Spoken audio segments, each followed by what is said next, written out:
on February 10, 1996, Skylar Neese was the only child of parents David and Mary Neese. Skylar lived in Star City, a sleepy town in West Virginia. She was often described as an intelligent, bubbly, funny, and also a spoiled child, but in terms of studies, Skylar was a high achiever, excelling in almost every subject, including those she disliked. Skylar aspired to become a criminal lawyer one day. Skylar attended University High School, where she met Sheila Eddy, who was also an only child, and the two entered freshman year together. It was around this time that a new girl named Rachel Shove joined the school, and the three became inseparable, often referred to as the Three Musketeers. The trio gained a rowdy reputation. They often broke curfew, skipped school, went to parties, drank, and did drugs. Their friendship was extensively documented on social media, mostly Twitter, on which the three girls were extremely active. On July 6, 2012, Skylar arrived home from a late shift at Wendy's, and went straight to her bedroom. Little did her parents know, this would be the last time they saw their daughter. The following afternoon, David Neese knocked on Skylar's door, but there was no answer, and David noticed the door had been locked. He was able to pick the lock and enter the room, but found that the bed had not been slept in. He called his wife Mary, but she was not surprised by Skylar's disappearance, and assumed she was likely at a party or shopping with friends. While smoking in the garden a short while later, David noticed that Skylar's bedroom window was wide open, and there was a small footstool underneath it. David concluded that she had snuck out, and was intending on returning home, using the footstool as a boost back into her room. He rang Mary again to voice his concerns, but Mary reassured him that their daughter would likely be home later, as she had a shift to work that night.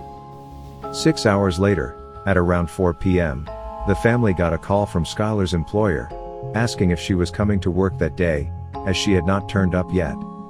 Known never to miss a shift, this instantly alerted the parents, who then decided to call the police. Star City police were assigned to the case and searched her bedroom for clues of her whereabouts. The first thing police noticed was the abundance of personal items left in the room by Skylar, so they assumed that she was planning on returning home. Her phone charger, contact lenses, and toothbrush were still in her bedroom, and it appeared as though the teenager had not taken a change of clothes. It was around this time that the family received a call from Sheila, who admitted that Skylar had snuck out with her and Rachel the previous night. She told the parents that Skylar had demanded to be dropped off at the street corner, rather than outside her house, so that she wouldn't wake up her parents. Later that day, Sheila arrived at the Neese household, anxious to comfort them, and provide any help she could. Police along with Sheila and the Neese family, reviewed CCTV footage that had been retrieved from the parking lot behind the house. At 12:26 a.m., a pale three-door car pulled up behind the building, and Skylar was seen running towards it and getting in the back seat before it took off again. Sheila denied it being her car, and suggested the driver may be a secret boyfriend. With only a grainy picture of the vehicle to go off, police were unable to trace it, and could only conclude that it belonged to somebody Skylar knew, as she was seen willingly running towards it and getting in. As a result of this finding, the police refused to issue an Amber Alert for the missing teen. In Star City at the time, these alerts were not used for missing children thought to be runaways, or those who generally left out of their own accord. Skylar's parents, however, were still extremely concerned for their daughter's whereabouts and felt as though the police were not doing enough to find her. Their only source of comfort was Sheila, who spent nearly every day at the Neese household, reassuring the family that Skylar would return home soon enough. Convinced that the police were not doing enough to secure their daughter's whereabouts, David and Mary took matters into their own hands, and attempted to make Skylar's story viral. It was around this time that Rachel returned home from church camp, and so she was finally interviewed. Police had Sheila show them the route the girls had taken on the night of the disappearance. When asked for the same information, Rachel told an entirely different story. In her version of events, the girls supposedly drove the opposite way and took the main road out of Star City. This was when police began to suspect that Sheila and Rachel may know more than they were letting on. They interviewed Rachel again to see if her story would match that of Sheila's. And after multiple interviews, Police came to believe that the two were attempting to write a cover-up story together. However, there was not sufficient evidence to make charges. It was 5 months later that the police found their first break in the case. Rachel's mental health seemed to deteriorate slowly since Skylar's disappearance. She became violent towards friends and family, and was admitted into a psychiatric unit due to fears over her behavior. Rachel was discharged after 6 days, and she immediately went to the police. In the following interview, the first words out of her mouth were, "We stabbed her." In a shocking revelation, Rachel confessed to the police that she and Sheila had been planning to kill Skylar for months. Rachel recalled filling up Sheila's car with shovels, cleaning supplies, and a change of clothes. She said that they hid knives in their hoodies, and called Skylar to say they were on their way to pick her up for a joyride.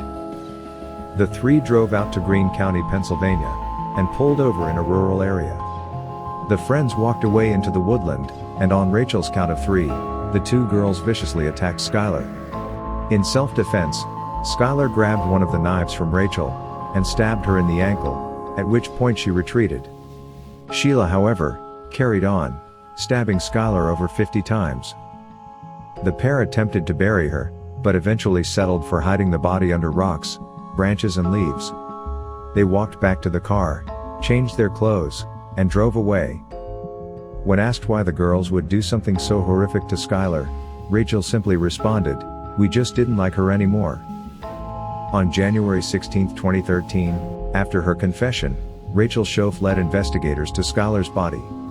It was not until March 13 that a crime lab officially confirmed that the body was that of Skylar Neese, and the Neese family finally had found the answer to their question of what happened to their daughter. Why would Skylar's two best friends resort to killing her so violently? What pushed the two teenagers to take the life of their beloved friend whom they considered a sister? These were the questions that were on everybody's minds, especially David and Mary Neese, who considered Sheila as their own child. The mother and father were utterly devastated when they learned the truth. Motives for the crime still remain unknown to this day, though many speculate that Rachel and Sheila were sexually active with each other, and killed Skylar in an attempt to hide this.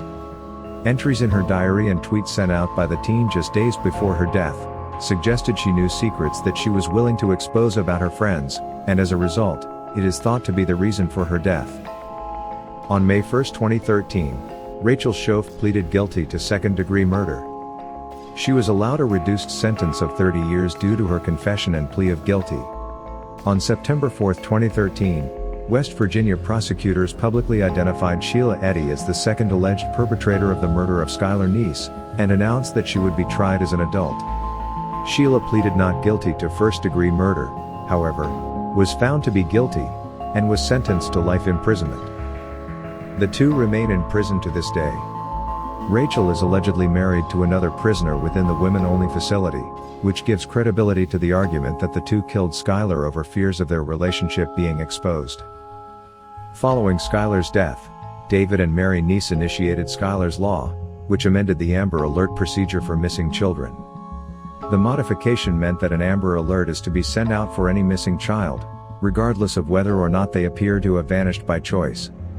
The couple believes that had this modification been in place when Skylar initially disappeared, she may have been found much sooner. What are your thoughts on the case? Let us know in the comments below. Thank you for watching, and we hope you found our video interesting. Like, comment and subscribe for more fascinating unsolved mysteries.